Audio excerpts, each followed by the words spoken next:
You ever wonder why some people just fundamentally don't trust banks? I mean, why does stashing cash under the mattress feel safer than, say, a high-yield savings account? Well, it turns out that feeling, it's not random, and it's definitely not irrational. It's actually a really powerful echo from the past. So today, we're going to break down exactly what that is, what it really costs you, and yeah, how to move past it. Let's dive in. I mean, this is the big question, right? Is your cash really safer under the mattress? Because on one hand, yeah, you can see it, you can touch it, it feels real, it feels totally secure. But, and this is a big but, is that feeling of safety actually just an illusion? One that's costing you way more than you think? We're about to find out. Okay, so let's start at the very beginning, with that gut feeling of distrust. And look, if you've ever felt that, you are so not alone. This isn't just some personal quirk. For so many people, it's a financial habit that's been literally passed down, sometimes across generations, sometimes across borders. It's kind of like a ghost from a whole different system. And yeah, there's actually a name for that ghost. It's called institutional inheritance. And the idea here is actually pretty simple, but it is so profound. It means your money habits, they're not just your personal choices. No, they are a completely logical, learned response to the financial world that you, or maybe your family, grew up in. And this quote, man, it just hits the nail on the head. I mean, just imagine this. You wake up one morning and your entire life savings are worthless. Poof, gone. All because of hyperinflation. Or you go to the bank and the doors are literally chained shut. Forever. If that's the world you came from, well, avoiding banks isn't crazy at all. It's a survival skill. It's a perfectly rational response to a completely broken system.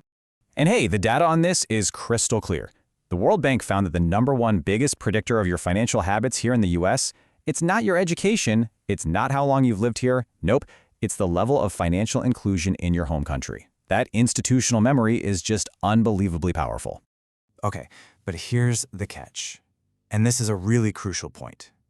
That survival instinct that might have protected you or your family in one system, well, it can be hugely, hugely costly in another. Staying outside the US banking system comes with a hidden price tag. You could even call it a distrust tax. And we're not talking about a small issue here. The numbers are actually staggering. I mean, depending on the community, anywhere from 10 to 25% of immigrant households are completely unbanked. And why?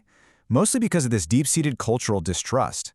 We're talking millions of people navigating what is, frankly, one of the most expensive ways to live in this country. So let's really break down what this distrust tax looks like. On one side, when you're banked, you're building a foundation, right? You're earning interest, you're building social capital, you're protected by the FDIC, you're creating a paper trail. But on the other side, when you're unbanked, oh man, you're paying fees just to cash your own paycheck, you're paying from money orders, you're basically invisible to lenders, and you are a prime target for theft. Think about that. You're literally paying extra just to use your own money. And this institutional trauma, it has a really, really long half-life. I mean, get this. Research shows these financial habits, this deep instinct to stay away from banks, can stick around for up to 28 years after someone arrives in the US. That's almost 3 decades of paying that distrust tax. 3 decades. Now, all this vulnerability, this deep-seated fear of big institutions, well, it doesn't go unnoticed. It creates a kind of vacuum. And you know who loves a vacuum? Predatory actors. They are more than happy to fill that void. And we're about to see exactly how they do it in a really powerful, real-world case study. So let's talk about Ira and Hazel Cheatham. Their story is it's a heartbreaking, real-world example of how these fringe bankers and predatory lenders exploit this exact kind of fear. See, they lived in a neighborhood where traditional banks were few and far between, which sadly made them the perfect target. So how did the trap get set? Well, it started with something that looked innocent enough. Something that looks like a gift, actually. An unsolicited check for $1,000 just shows up in their mail. They needed the money. Of course they did, so they cashed it. I mean, it's a simple act, right? A decision pretty much anyone in their shoes would make. But that one decision, it had absolutely devastating consequences. Because what they didn't know was that cashing that check triggered a super high-interest loan, all hidden in the fine print. And then, that debt was rolled into a brand new mortgage on their home, the home they had worked their entire lives to own. And that new mortgage came with a punishing interest rate of nearly 10%. And just like that, the trap was sprung. And here's the final blow. Buried deep inside that new mortgage was over $15,000 in extra fees. That That was the real price of the trap. And this is exactly what predators do. They find people who are afraid of the system, and they use that fear to strip away every single thing they've built. Okay, so after hearing a story like that, the most important question is, how do you protect yourself? How do you start to heal that institutional trauma and build a fortress against these predators? Well, the good news is, the path to security is actually way more straightforward than you might think. First things first, let's just tackle the biggest fear head-on, the fear that the bank is going to collapse and take all your money. Look, in the United States, if your account is FDIC insured, your money is protected up to $250,000. The risk of you losing it is, well, it's virtually zero. Which, let's be honest, is infinitely safer than cash sitting at home that could be stolen or, lost in a fire. So, here it is, your 2 steps to safety. It's really simple.